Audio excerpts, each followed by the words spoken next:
Item ಯಾವುದೇ ಇರಲಿ try ಮಾಡಿ ಆಚಿ ಚಿಕನ್ ಮಸಾಲಾ. ನೌಕೆಗಳ ಆಶ್ರಯಕ್ಕಾಗಿ ಭಾರತಕ್ಕೆ ಮೊರೆ ಇಟ್ಟಿದೆ ಇರಾನ್. ಸಂಕಷ್ಟದಲ್ಲಿರೋ ಇರಾನ್ನ ಸಹಾಯಕ್ಕೆ ನಿಂತಿದೆ ಭಾರತ. ಇರಾನ್ನ ಲ್ಯಾವೆನ್ ಯುದ್ಧ ನೌಕೆಗೆ ಕೊಚ್ಚಿಯಲ್ಲಿ ಆಶ್ರಯವನ್ನ ನೀಡಲಾಗಿದೆ. ಇದೇ ನೀವು ಕೂಡ ನೋಡ್ತಾ ಇದ್ದೀರ ದೃಶ್ಯದಲ್ಲಿ, ಇದೇ ಇರಾನ್ನ ಲ್ಯಾವೆನ್ ಯುದ್ಧ ನೌಕೆ. ಇದಕ್ಕೆ ನಮ್ಮ ಕೊಚ್ಚಿಯಲ್ಲಿ ಆಶ್ರಯವನ್ನ ನೀಡಲಾಗಿದೆ.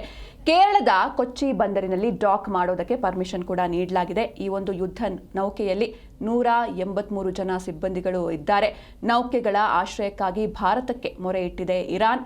ಇನ್ನು ಸಂಕಷ್ಟದಲ್ಲಿರುವಂತಹ ಇರಾನ್ನ ಸಹಾಯಕ್ಕೆ ನಿಂತಿದೆ ನಮ್ಮ ಭಾರತ.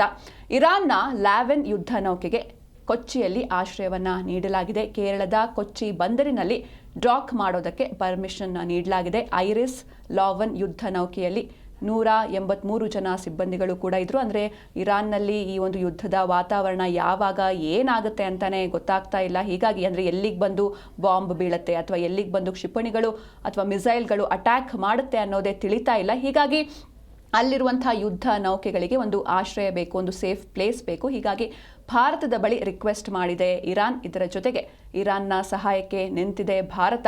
ಇರಾನ್ನ ಲ್ಯಾವೆನ್ ಯುದ್ಧ ನೌಕೆಗೆ ಕೊಚ್ಚಿಯಲ್ಲಿ ಆಶ್ರಯವನ್ನು ನೀಡಲಾಗಿದೆ. ನೀವು ಕೂಡ ನೋಡ್ತಾ ಇದ್ದೀರಾ L-41 ಐರಿಸ್ ಲ್ಯಾವೆನ್ ಯುದ್ಧ ನೌಕೆ. ಇದೇ ಯುದ್ಧ ನೌಕೆ, ಇದರಲ್ಲಿ 183 ಜನ ಸಿಬ್ಬಂದಿಗಳು ಇದ್ದಾರೆ.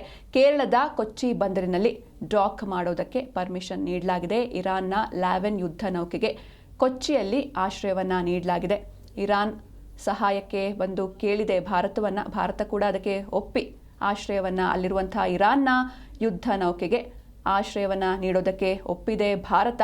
ಐರಿಸ್ ಲ್ಯಾವೆನ್ ಯುದ್ಧ ನೌಕೆಯಲ್ಲಿ 183 ಜನ ಸಿಬ್ಬಂದಿಗಳು ಇರ್ತಾರೆ. ಹೀಗಾಗಿ ಅಲ್ಲಿ ಯುದ್ಧ ನಡೀತಾ ಇದೆ. ಒಂದು ವಾರ ಆದರೂ ಕೂಡ ಯುದ್ಧ ಕಮ್ಮಿ ಆಗ್ತಾ ಇಲ್ಲ. ಅಂದರೆ ದಿನದಿಂದ ದಿನಕ್ಕೆ ಉದ್ವಿಗ್ನತೆ ಇನ್ನಷ್ಟು ಹೆಚ್ಚಾಗ್ತಾ ಇದೆ. ಹೀಗಾಗಿ ನೌಕೆಗಳ ಆಶ್ರಯಕ್ಕಾಗಿ ಭಾರತದ ಮೊರೆ ಇಟ್ಟಿದೆ ಇರಾನ್.